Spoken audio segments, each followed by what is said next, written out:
ശാക്തേയ വിധിപ്രകാരം ആദിപരാശക്തി അഥവാ പാർവതീദേവിയുടെ 9 അവതാരങ്ങളാവുന്നു നവദുർഗ. അവ യഥാക്രമം ശൈലപുത്രി, ബ്രഹ്മചാരിണി, ചന്ദ്രഘണ്ഠ, കൂഷ്മാണ്ഡ, സ്കന്ദമാത, കാർത്യായനി, കാളരാത്രി, മഹാഗൗരി, സിദ്ധിദാത്രി എന്നിവയാകുന്നു. നവരാത്രിയിൽ ഓരോ ദിനവും ഓരോ ദുർഗയെയാണ് ആരാധിക്കുന്നത്. ദുർഗ അഥവാ ഭുവനേശ്വരി എന്നാൽ ആദിപരാശക്തിയുടെ ഏറ്റവും ശക്തമായ 9 ഭാവങ്ങൾ ആകുന്നു. ദുർഗാദേവി പ്രധാനമായും 3 രൂപങ്ങളിലാണ് ആവിഷ്കരിക്കപ്പെടുന്നത്. മഹാകാളി, മഹാലക്ഷ്മി, മഹാസരസ്വതി എന്നീ 3 ദേവിമാരും വീണ്ടും 3 രൂപങ്ങളിൽ ആവിഷ്കരിക്കപ്പെടുന്നു. നവദുർഗയിലെ ഓരോ ദേവിയും ദുർഗയുടെ ഓരോ വിശിഷ്ട ഗുണങ്ങൾ ചേർന്നതാകുന്നു.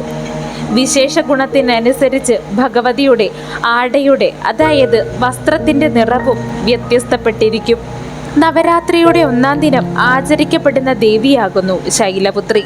ഹിമവാന്റെ മകളാകുന്നു ശൈലപുത്രി. ശൈലം എന്നാൽ പർവ്വതമെന്നാകുന്നു, അതായത് ഹിമാലയം എന്നാകുന്നു.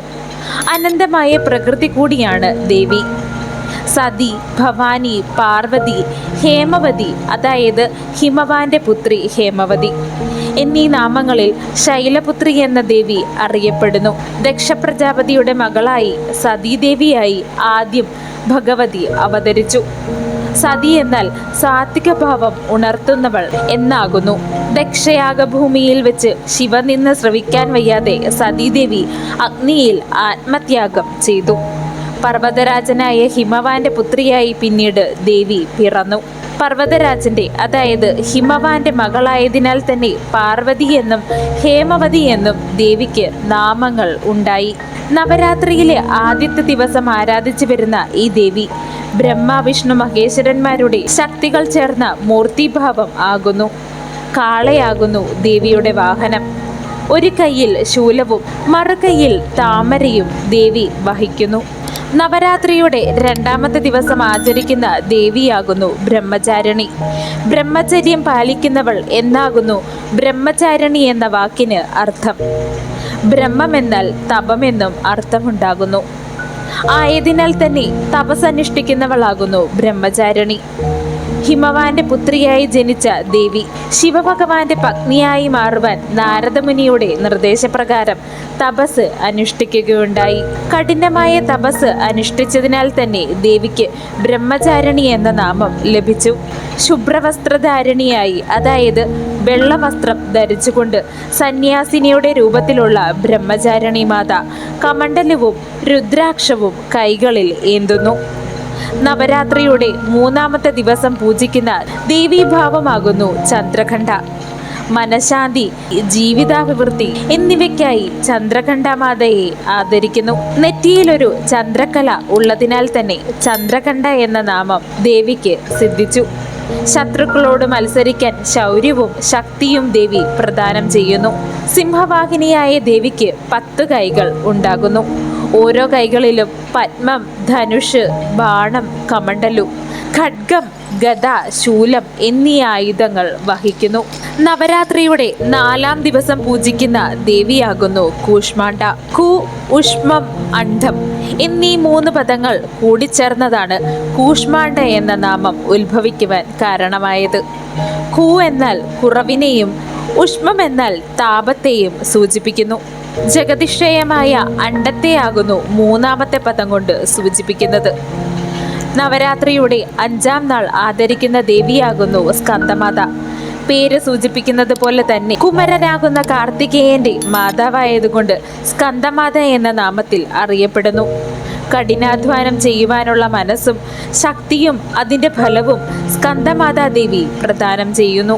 നവരാത്രിയുടെ 6-ാം നാൾ ആചരിക്കുന്ന ദേവീഭാവമാകുന്നു കാർത്യായനി. കഥൻ എന്ന മഹാമുനിയുടെ മകനാകുന്നു കാദ്യൻ. എന്നാൽ ഒരു പുത്രി ഇല്ലാതിരുന്ന മുനിക്ക് ദേവി ആദിപരാശക്തിയെ തൻ്റെ പുത്രിയായി ലഭിക്കണമെന്ന ആഗ്രഹമുണ്ടായി. അതിനുവേണ്ടി അദ്ദേഹം മഹാതപം അനുഷ്ഠിച്ചു. ഋഷിയുടെ തപസ്സിൽ തൃപ്തിയായ ദേവി അദ്ദേഹത്തിൽ പ്രസാദിക്കപ്പെട്ടു. അങ്ങനെ കഥന്റെ മകളായി ദേവി കാർത്യായനി എന്ന നാമത്തിൽ അവതരിച്ചു. കാർത്യായനി ഭാവത്തിലാണ് ചണ്ഡികാദേവി മഹിഷാസുരനെ വധിച്ചത്. ആ സമയം ലക്ഷ്മി ദേവിയും സരസ്വതി ദേവിയും പാർവതി ദേവിയും ദേവിയിൽ ലയിച്ചു. ഈ 3 ദേവിമാരും, അതായത് ത്രിദേവിമാരും ഒന്നായി ചേർന്ന് ആദിപരാശക്തിയായി മഹിഷാസുരമർദിനിയായി ദേവി മാറി. നവരാത്രിയുടെ 7ാം നാൾ ആരാധിക്കുന്ന ഭഗവതിയാകുന്നു കാളരാത്രി. ഭക്തരെ ഭയത്തിൽ നിന്നും ദുഷ്ടരിൽ നിന്നും രോഗങ്ങളിൽ നിന്നും ഭഗവതി രക്ഷിക്കുന്നു. കറുത്ത വർണ്ണമുള്ള ദേവി ദാരികൻ, രക്തബീജൻ, ചണ്ഡമുണ്ടൻ, ശുംഭനി ശുംഭൻ എന്നീ രാക്ഷസന്മാരെ വധിച്ചു. ജട തീർക്കാത്ത മുടിയും തലയോട്ടുകൊണ്ടുള്ള മാലയും ത്രിലോചനങ്ങളുമുള്ള കാളിയെ ദുർഗയുടെ ഭയാനക രൂപമായി കണക്കാക്കുന്നു. 4 കരങ്ങളുള്ള കാളരാത്രി മാതാവ് വലതു കരം സർവദാ ഭക്തരെ ആശീർവദിച്ചുകൊണ്ട് ഇരിക്കുന്നു.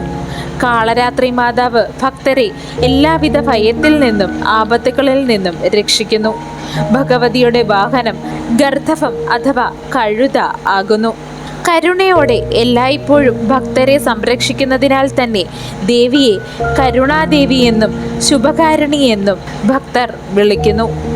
ശിവൻ സംഹാരമൂർത്തിയായി കാലേശ്വരൻ ആകുമ്പോൾ പാർവതി മഹാകാളി അഥവാ കാളരാത്രിയായി സംഹാരകർമ്മത്തിന് സഹായിക്കുന്നു. നവരാത്രിയുടെ 8ാം നാൾ പൂജിക്കുന്ന ദേവിയാകുന്നു മഹാഗൗരി. പ്രശാന്തതയുടെയും വിജ്ഞാനത്തിൻ്റെയും പ്രതീകമാകുന്നു മഹാഗൗരി. വെളുത്ത നിറത്തിലുള്ള ദേവി എന്നാകുന്നു മഹാഗൗരി എന്ന വാക്കിന് അർത്ഥം. 4 കൈകളുള്ള ദേവിയുടെ വാഹനം കാളയാകുന്നു. ദേവിയുടെ 2 കൈകളിലും ശൂലവും ധമരവും ഉണ്ടാകുന്നു. നവരാത്രിയുടെ 9ാം നാൾ ദേവീഭാവം ആകുന്നു സിദ്ധിദാത്രി. ഇത് മഹാലക്ഷ്മി ദേവി തന്നെ ആകുന്നു. സർവദാ അന്ധകാരത്തിൽ നിന്നും സിദ്ധിദാത്രി മാതാവ് ഭക്തർക്ക് സർവസിദ്ധികളും സമ്പത്തും വിദ്യയും പ്രദാനം ചെയ്യുന്നു. താമരപ്പൂവിൽ കുടികൊള്ളുന്ന ഈ ദേവിയെ മഹാലക്ഷ്മിയായും സങ്കല്പിച്ചു വരുന്നു.